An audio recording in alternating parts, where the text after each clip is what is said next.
Just give everybody a few minutes to connect.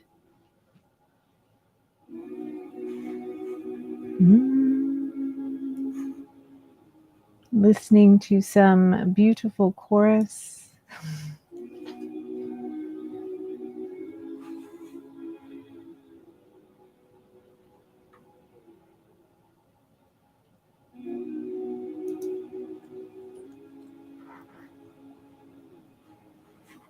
Okay.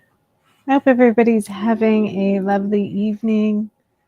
Or, of course, if you are watching this later, that you are having a lovely day or whenever that might be. My name is Glenda, and I am the founder of Myles Ahead Wellness. I'm a psychotherapist and yoga and meditation teacher and a wellness coach. Our mission, if you will, at Miles Ahead Wellness is to help people, especially those of us over 40, to optimize their health and to live life more fully. Our focus in these bi-weekly lives is to talk and to practice on topics related to self-mastery. And so tonight's conversation is entitled Ground Yourself, Transform Your Beliefs to Best Serve You.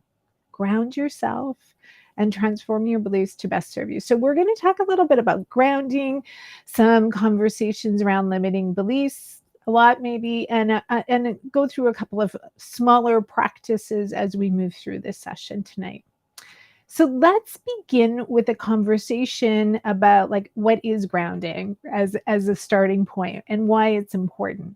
So in general, grounding refers to the process of establishing a connection, a relationship between oneself and the physical environment that we're in, or even our reality. So, in different contexts, of course, grounding might have slightly different meanings, but the general idea is the same: being in touch with the present moment and the external world. So, grounding techniques really aim to help people to focus on their physical sensations, our senses and the surroundings. So, which can really help us reduce feelings of anxiety, fear, detachment from reality. By engaging these senses and bringing attention to the present moment, grounding can really help individuals feel more centered, calm, connected to the world around them, which is really important as we're living in a world filled with chaos and the busy, busy schedules and multiple distractions that we all have to deal with on a daily basis. Overall, grounding is important because it really helps us as individuals stay present and connected to what's really happening around us, to the sense of reality. This can really help promote a sense of stability, security, and well being. So, grounding is a wonderful practice that can be really used in many ways to manage stress, manage anxiety, manage other mental health concerns, but just create an overall sense of well being. Grounding and overcoming limiting beliefs are really closely related because both involve bringing awareness to the present moment and to those thoughts going on inside the brain and giving us an ability to challenge those negative or unhelpful thought patterns that exist for all of us. Limiting beliefs are basically the negative or self defeating thoughts or beliefs that can hold individuals, all of us, back from reaching our full potential. And that's what we're aiming to avoid. We want everybody to live life fully. This is really our mission. And so this is about how can we overcome all of these limiting beliefs that hold us back so that we can each reach our full potential. These beliefs may arise from past experiences, cultural conditioning, and personal insecurities. And so grounding techniques can help individuals become aware of their limiting beliefs and bring their attention back to the present moment where we can challenge and reframe these thoughts.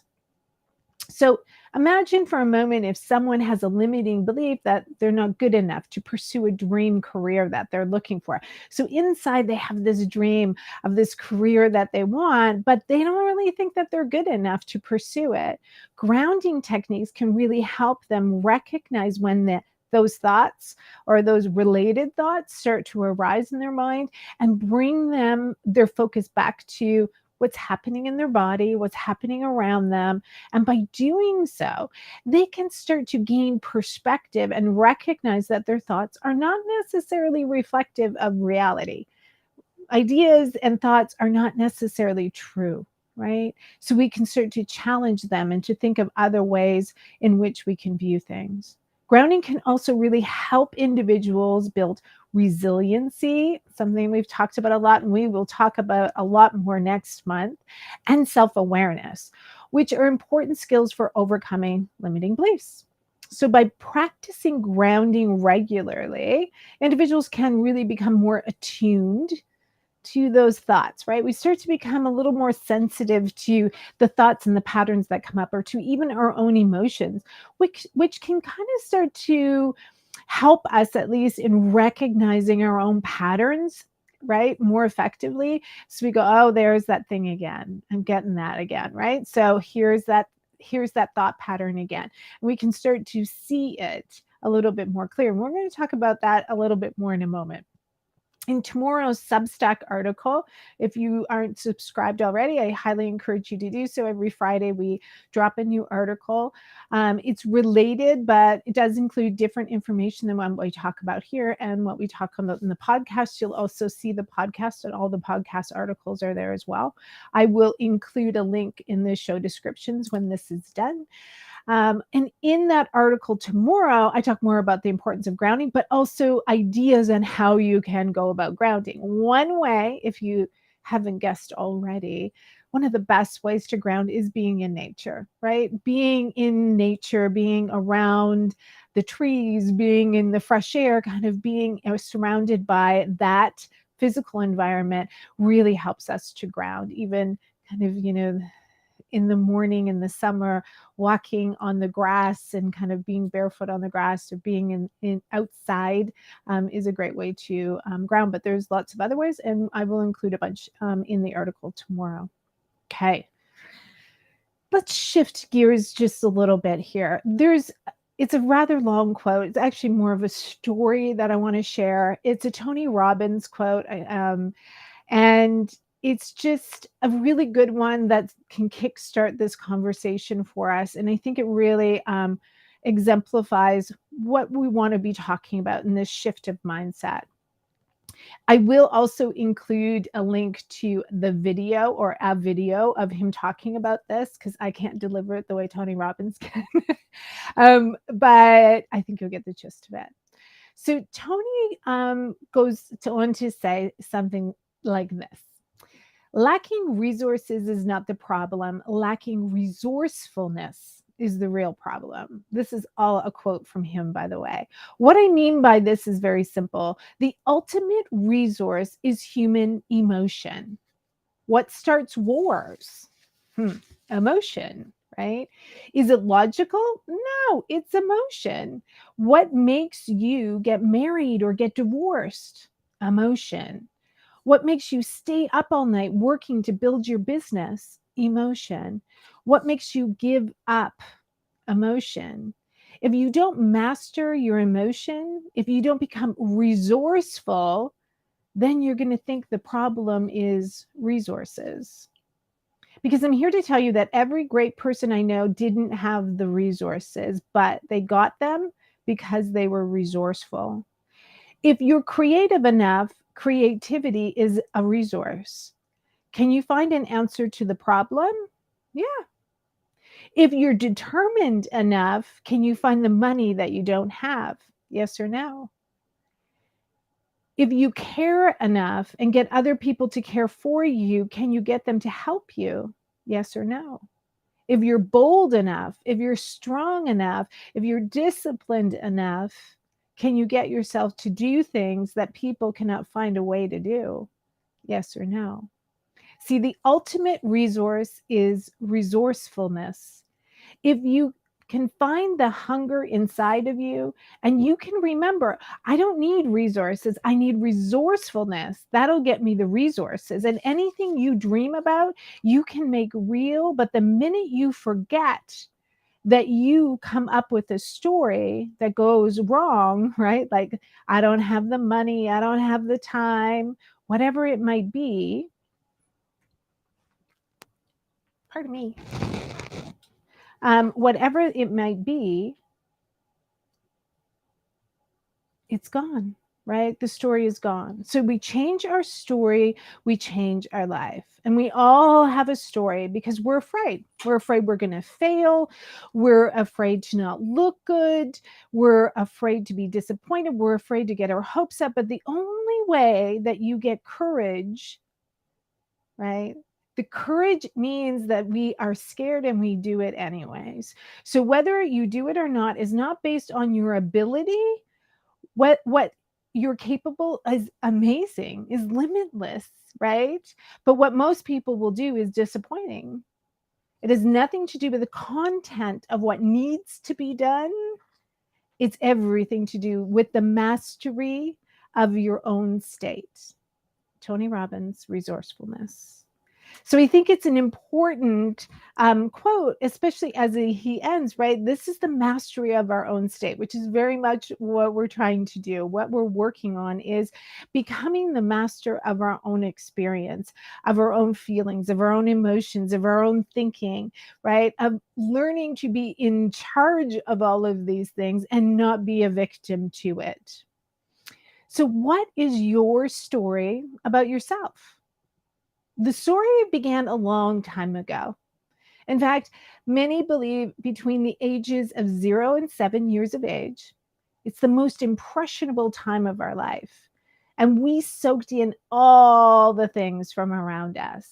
In fact, it is the part that teaches us, is like the downloading of all of the software, as Dr. Lipton calls it, where we learn how to be in this world, right? Because we're born, but we don't have a playbook for how to actually operate. And so we learn all the operating software in those first 7 years. And it's a period of time where we downloaded, right? How to live in this world. And so for some of us, that programming told us that we were unworthy, perhaps that we were lazy, that we weren't smart enough, or that we weren't good enough. It told us that the world wasn't safe, that money was scarce, and so on. And this programming remains active for many of us as our subconscious mind is our autopilot. And the issue is that our autopilot, it runs the show about 95% of our waking day. It is so subconscious that we aren't even aware of what we are saying or doing. It's just, well, what we do, right? Imagine your body is a plane and your conscious mind is the pilot, the captain, and your subconscious is autopilot. If the pilot wants to go to a destination and starts to head in that direction, but flips on the autopilot to take over and during the rest of the flight, little does he know that the autopilot has been pre-programmed to go to another destination, one closer to home, a little bit safer. The pilot may or may not notice. If they do notice, they will have to continually course correct, but it's going to take some work, some effort. If they don't notice, well, they're going to be pretty frustrated and wondering what happened. This is life for many of us. Those of us 40 plus, in what we call midlife, well, we often wake up right about now and wonder, how the heck did I get here? Because we've been following this playbook handed down to us from our family, from society. We just went along for the ride, thinking that somehow following this path that others told us is the right one would work, instead of allowing our own inner wisdom, right? And the dreams that we have to be our guide. But then we start to notice things. We notice our behaviors. We notice the sensations in our body. We notice the anger, the frustration, or the resentments. Maybe other people point things out. You're not that happy.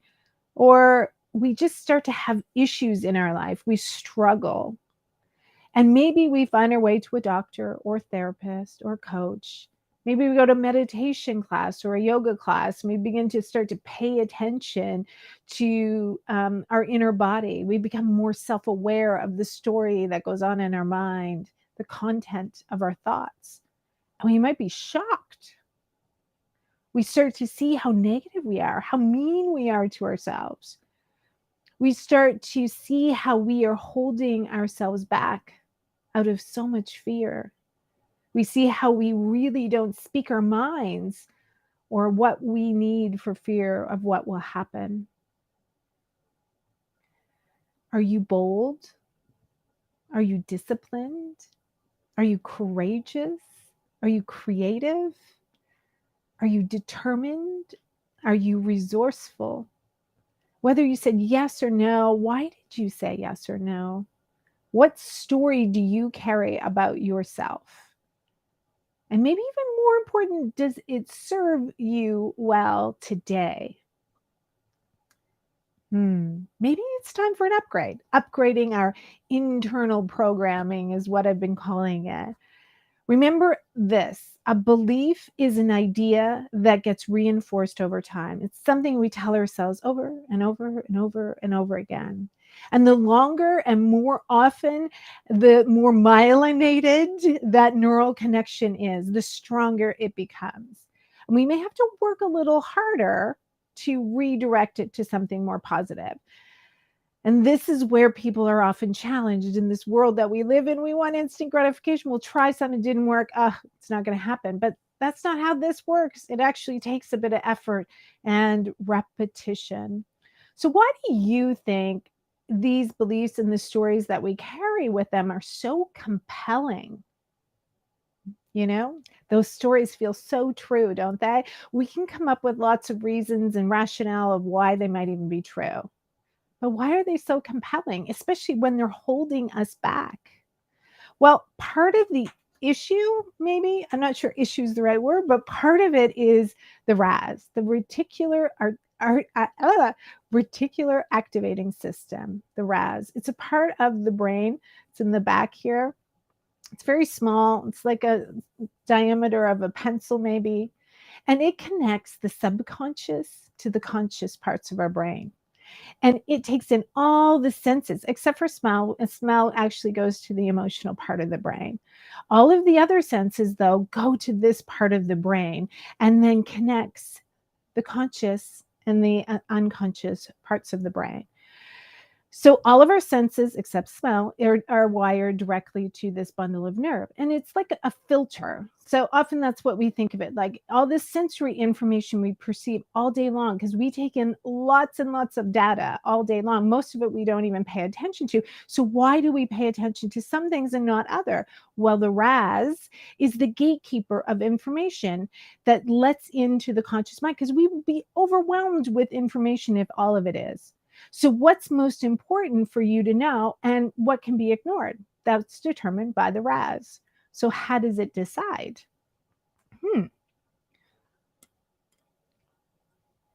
Well, in neuro-linguistic programming, or NLP, some of you might be familiar with it. It's a therapeutic approach that emphasizes the connection between our thoughts, language, and behavior. So one aspect of NLP involves setting intentions, right? Which refers to consciously identifying and focusing on a specific outcome or goal. Right. So we do a lot of intention setting in the work that we do, and we highly encourage it. About Get Clear is one of our programs where we meet every month on the new moon and talk about our intentions, reset them, recommit to them, course correct as necessary, because it's so important to keep track and keep focused on our goals and our outcome.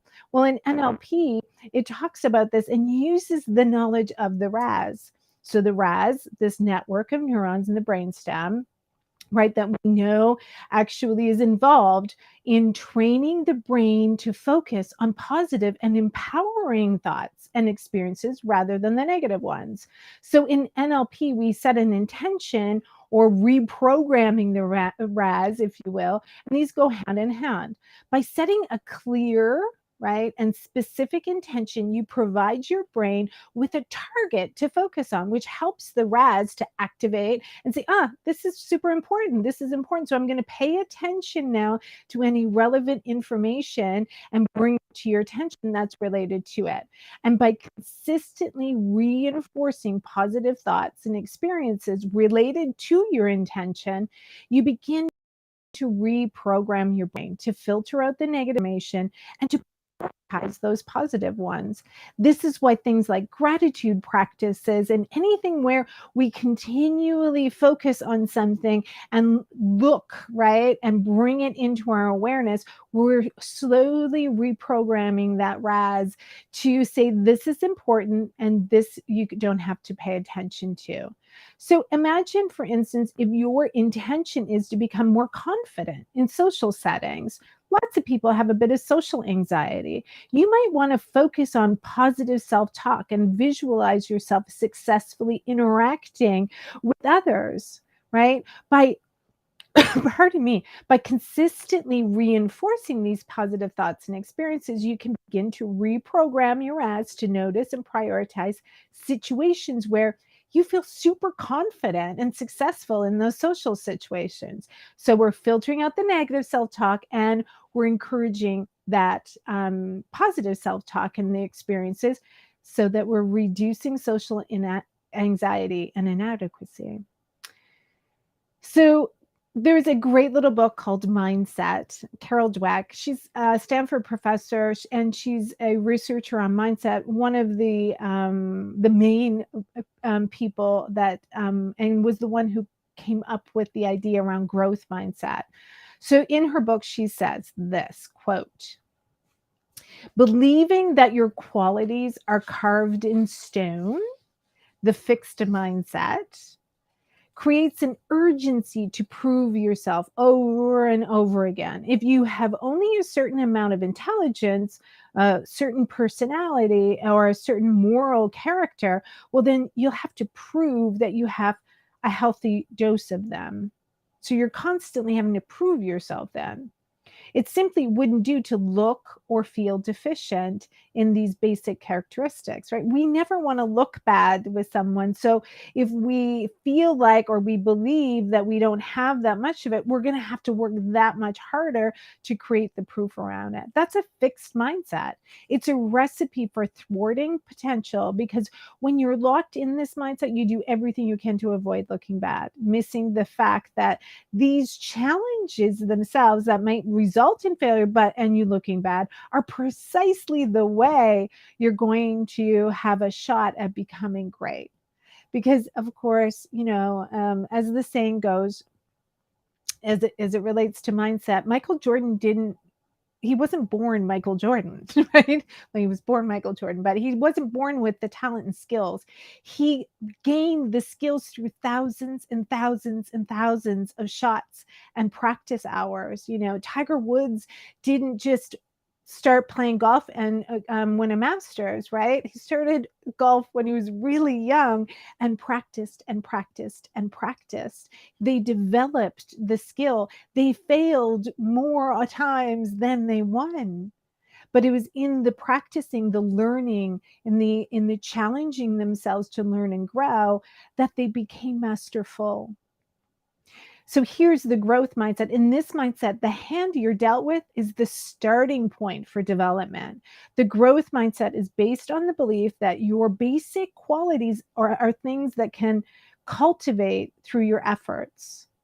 Although people may differ in every which way, right? There are different talents, aptitudes, interests, and temperaments. Everyone can change and grow through application and experience. And my favorite word, practice, right? It is in the practice that we learn, that we grow. Okay, so I want you to imagine for a moment a scene. Okay, it's New Year's Day. Think back to January 1st, 2023. Wasn't that long ago, 2.5 months ago, and you're filled with hope for what this year could be. Maybe you weren't, but let's just assume that you were. It was like full on in, this is going to be the best year ever hype mode. And so as you move through the year, some things happened along the way and things shifted. Energy waned. The self-doubt became a little bit louder than the encouragement was at the beginning. You slowed down. Perhaps the excuses, as seductive as they are, shifted your attention away from your dreams and your goals and onto the endless to-do list that exists for you. You lift up your head and you realize you have once again failed or given up, putting others in the long list of to-dos to get things done ahead of what you want to do in this life. So in my job as a psychotherapist, I work every day with people who have been through this very scenario or something like it quite often. And then they get to a certain age or frustration point, whichever comes first. They come and they see me. And together we dive deeper into the obstacles in their life, often their own thinking, and in their mind, holding them back. So close your eyes right now. Go ahead right now, if you can. And I want you to just take a moment to ground yourself, because that's what we've been talking about at the beginning, right? So feel your body in your chair. If you feel like it, you can close your eyes, lower your gaze away from the screen. Feel your body in the chair, your feet on the floor, feeling your body supported by whatever you're sitting on. Be in your breath. Be with your breath.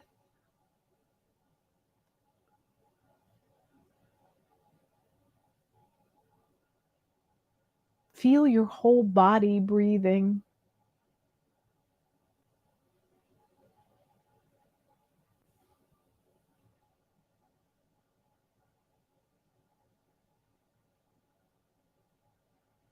So I want you to go inward. And I want you to just use your mind's eye, your imagination. And I want you to fast forward your life 3 years from now. And whatever dream that you've been holding deep in your heart, I want you to imagine that it has come true. You are living the life that you were dreaming in your imagination. So you're lying in bed and your alarm has gone off. You open your eyes to this bright and beautiful day. And as you get out of bed, you notice something. You notice the energy you have. You notice the hopefulness that you feel in your heart and in your body. I want you to just take a moment and I want you to feel into it. Notice it. Take it all in.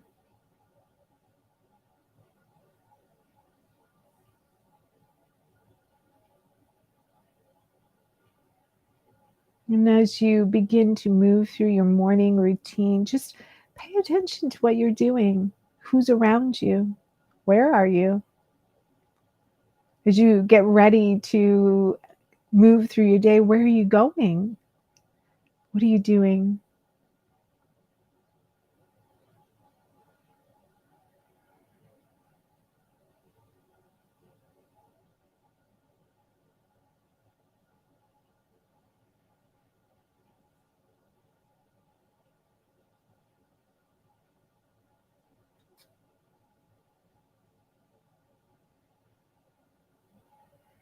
And staying with your body, with your eyes still closed, I want you to come back into this moment, this day, this reality, and notice how you feel right now. So you're standing, and I want you to imagine there's a bridge from where you are today to where you just imagined yourself. A bridge from here to there. And as you step onto the bridge, what do you notice? Are there obstacles in your way to get from here to there? What obstacles are there? As you see each of them, can you imagine how you might overcome them? Can you name them?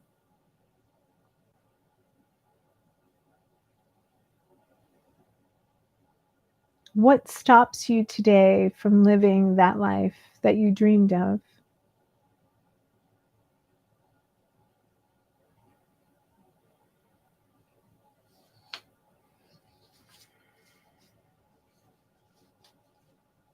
Mm.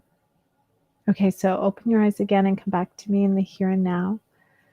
Perhaps you identified something about your own thinking, your beliefs, your mindset as part of at least the things that are holding you back. And they're holding you here in this place. You see, you're not alone and you don't have to be stuck here. So if you thought, I want something more from my life, but my own thinking is getting in the way, thinking, mindset, beliefs, I'm not good enough, I don't know if I can do that, fears, I want you to be able to reprogram your internal programming, right? Reprogram that internal GPS, if you will, to get you that autopilot, to get you to where you want to be. And for that, you need the tools and the direction on how to do that. But you can absolutely do it. So, what does it require? It requires tools to cultivate the skills, right? Like Jordan doing all the free, free, free flows, throws. Oh my goodness, I don't know why I can't say that today. Tools to cultivate, right? So we need a roadmap. We need to know, okay, how do we get there? And we need to know a guide maybe to implementing the tools. And of course, on your part, it's really the willingness to put in the effort that's needed. And that's often the hardest part, right? The tools are available out there and you are able to do it. The question is, are you really willing to put in the effort it takes to overcome this obstacle, these beliefs, or this mindset in order to truly walk over that bridge and get to where you need to be or want to be dreaming of? And yes, we know you have an endless to-do list already, but use the language and commit to it. Commit to forging that bridge and taking each step along the path. So, in language matters. We can say lots of things like, yeah, maybe I'll do that. Maybe I'll do that. Or I could try. But it's like, use the language. I'm going to do this. I commit to it. I can do the work. The language that we use matter. There's a wonderful quote that says, courage is your natural setting. You do not need to become courageous, but rather peel back the layers of self-protective, limiting beliefs that keep you small. And I truly believe that. Courage is actually moving from our heart, right? Core heart. It's allowing our heart to guide us forward. And this is what we were designed to be doing. But of course, we do all of these other things, right? These ways of being in this world that doesn't really want us to be authentic and genuine in who we are, perhaps. So, you are getting first notice right now of a new free download that we have available starting. It's going to be officially starting tomorrow, but you have access to it starting now. But you can get it now, and I want you to have it in your hands to help you overcome your limiting beliefs. So go to roadtriptoyourdreams.com and get it now. And you can also sign up for a mini course that we will dive into the content in a much deeper way and provide you with those practical tools to support the reprogramming initiative. We'll also be, at least in the first few weeks, helping guide you along that path, making sure that you have the support that you need. So the mini course starts on Wednesday, March 22nd. So you have between now and then Tuesday evening to sign up. And we kick things off on Wednesday, March 22nd in time for spring renewal. Great time to do it. So it is self-paced, but we will be doing things along the way together just to give you some of that extra support. So I would love to know, and if you're on, I can't see it right now, but I will do it after because I'm using Restream, so I'm not on Facebook, so that I can do it Facebook and YouTube at the same time. But I want you to leave a comment with one of the ways that you feel like one of your limiting beliefs and what's something that you've learned that you might be able to do to start to reprogram your own limiting belief. And I'm actually going to give away, this is a new one, a free, I'm going to I'll pick one of the comments. Sorry, my brain's not working right now. One to give away this, which is a roller ball from doTERRA, and it's called Brave. It's a courage blend. It's a lovely blend. So I thought courage would be a good one for everyone dealing with limiting beliefs. So I will go and randomly pick one person who wrote in the comments, whether on YouTube or on the Facebook group, what their limiting belief is and what they might be able to do to overcome it, including going and getting that download. Roadtriptoyourdreams.com. I hope tonight's live, whether you're watching live or you're watching later, was helpful to you. I think, lots of us are held back from really being successful or living our dreams. And our dreams don't have to be big. Our dreams can sometimes be small, if you will, or they might be something quiet, or anything that might go against what society tells us is the thing that we're supposed to do. And so having the courage to really challenge our beliefs and our thinking and allow ourselves to live our dreams is courageous. And it is a life that's worth living. Living life fully is really what we're trying to encourage everyone to do. So we are here to support you in whatever way that we can. And so if you get the download and you have any questions, please let us know. We're happy to answer them. And we do hope to see you in the workshop. And our next live, which is on March 30th, is going to be all about gratitude. We're going to be diving into lots of conversations and practices, including something coming up in April that we're very excited about, all about gratitude. So thank you so much for your attendance tonight and for your practice. I hope you found it helpful. Until next time, bye everybody.